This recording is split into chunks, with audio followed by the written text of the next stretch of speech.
پھر اس کے بعد ہم نے تم کو معاف کر دیا تاکہ تم شکر کرو، اور جب ہم نے موسیٰ کو کتاب اور معجزے عنایت کیے تاکہ تم ہدایت حاصل کرو۔ اور جب موسیٰ نے اپنی قوم کے لوگوں سے کہا کہ بھائیو، تم نے بچڑے کو معبود ٹھہرانے میں اپنی جانوں پر ظلم کیا ہے، تو اپنے پیدا کرنے والے کے آگے توبہ کرو، پھر اپنوں کو قتل کرو، تمہارے خالق کے نزدیک تمہارے حق میں یہی بہتر ہے۔ پھر اس نے تمہارا قصور معاف کر دیا، وہ بے شک بڑا معاف کرنے والا ہے،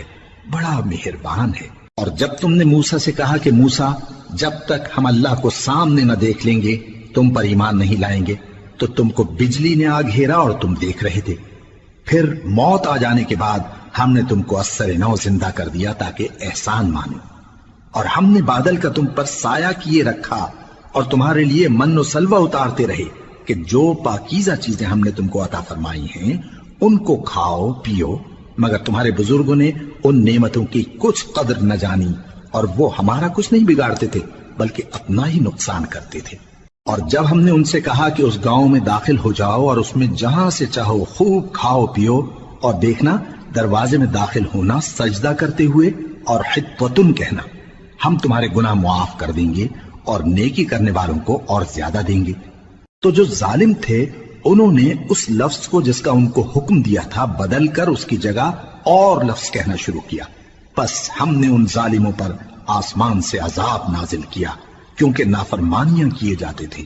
اور جب موسیٰ نے اپنی قوم کے لیے ہم سے پانی مانگا تو ہم نے کہا کہ اپنی لاٹھی پتھر پر مارو، انہوں نے لاٹھی ماری تو اس میں سے 12 چشمے پھوٹ نکلے، اور تمام لوگوں نے اپنا اپنا گھاٹ معلوم کر کے پانی پی لیا۔ ہم نے حکم دیا کہ اللہ کی عطا فرمائی ہوئی روزی کھاؤ اور پیو، اور زمین میں فساد نہ کرتے پھرنا۔ اور جب تم نے کہا کہ موسیٰ، ہم سے ایک ہی کھانے پر صبر نہیں ہو سکتا، تو اپنے پروردگار سے دعا کیجئے کہ ترکاری اور ککڑی اور گیہوں اور مسور اور پیاز وغیرہ جو نباتات زمین سے اگتی ہیں ہمارے لیے پیدا کر دے۔ انہوں نے کہا کہ عمدہ چیزیں چھوڑ کر ان کے بدلے ناقص چیزیں کیوں چاہتے ہو؟ اگر یہی چیزیں مطلوب ہیں تو کسی شہر میں جا اترو، وہاں جو مانگتے ہو مل جائے گا۔ اور آخر کار ذلت و رسوائی اور محتاجی و بے نوائی ان سے چمٹا دی گئی، اور وہ اللہ کے غضب میں گرفتار ہو گئے۔ یہ اس لیے کہ وہ اللہ کی آیتوں سے انکار کرتے تھے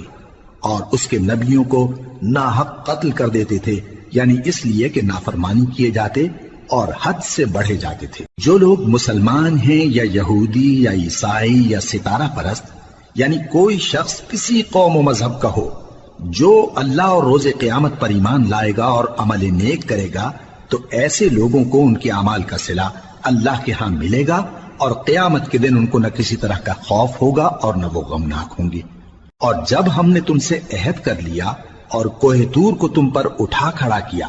اور حکم دیا کہ جو کتاب ہم نے تم کو دی ہے اس کو زور سے پکڑے رہو، اور جو اس میں لکھا ہے اسے یاد رکھو تاکہ عذاب سے محفوظ رہو،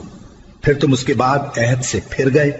سو اگر تم پر اللہ کا فضل اور اس کی مہربانی نہ ہوتی تو تم خسارے میں پڑ گئے ہوتے۔ اور تم ان لوگوں کو خوب جانتے ہو جو تم میں سے ہفتے کے دن مچھلی کا شکار کرنے میں حد سے تجاوز کر گئے تھے، تو ہم نے ان سے کہا کہ ذلیل و خوار بندر ہو جاؤ، اور اس قصے کو اس وقت کے لوگوں کے لیے اور جو ان کے بعد آنے والے تھے عبرت اور پرہیزگاروں کے لیے نصیحت بنا دیا۔ اور جب موسیٰ نے اپنی قوم کے لوگوں سے کہا کہ اللہ تم کو حکم دیتا ہے کہ ایک بیل ذبح کرو، وہ بولے کیا تم ہم سے ہنسی کرتے ہو؟ موسیٰ نے کہا کہ میں اللہ کی پناہ مانگتا ہوں کہ نادان بنوں۔ انہوں نے کہا کہ اپنے پروردگار سے التجا کیجئے کہ وہ ہمیں یہ بتائے کہ وہ بیل کس طرح کا ہو۔ موسیٰ نے کہا پروردگار فرماتا ہے کہ وہ بیل نہ تو بوڑھا ہو اور نہ بچڑا بلکہ ان کے درمیان یعنی جوان ہو،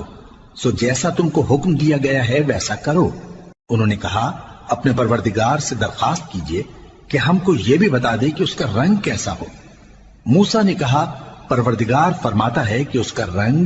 گہرا زرد ہو کہ دیکھنے والوں کے دل کو خوش کر دیتا ہو۔ انہوں نے کہا اب کے پروردگار سے پھر درخواست کیجئے کہ ہم کو بتا دے کہ وہ اور کس کس طرح کا ہو، کیونکہ بہت سے بیل ہمیں ایک دوسرے کے مشابہ معلوم ہوتے ہیں، اور اللہ نے چاہا تو ہمیں ٹھیک بات معلوم ہو جائے گی۔ موسیٰ نے کہا کہ اللہ فرماتا ہے کہ وہ بیل کام میں لگا ہوا نہ ہو، نہ تو زمین جوتتا ہو اور نہ کھیتی کو پانی دیتا ہو، بے عیب ہو، اس میں کسی طرح کا داغ نہ ہو۔ کہنے لگے اب تم نے سب باتیں درست بتا دی۔ غرض بڑی مشکل سے انہوں نے اس بیل کو ذبح کیا، جبکہ وہ ایسا کرنے والے لگتے نہ تھے۔ اور جب تم نے ایک شخص کو قتل کیا تو اس میں باہم جھگڑنے لگے، حالانکہ جو بات تم چھپا رہے تھے اللہ اس کو ظاہر کرنے والا تھا۔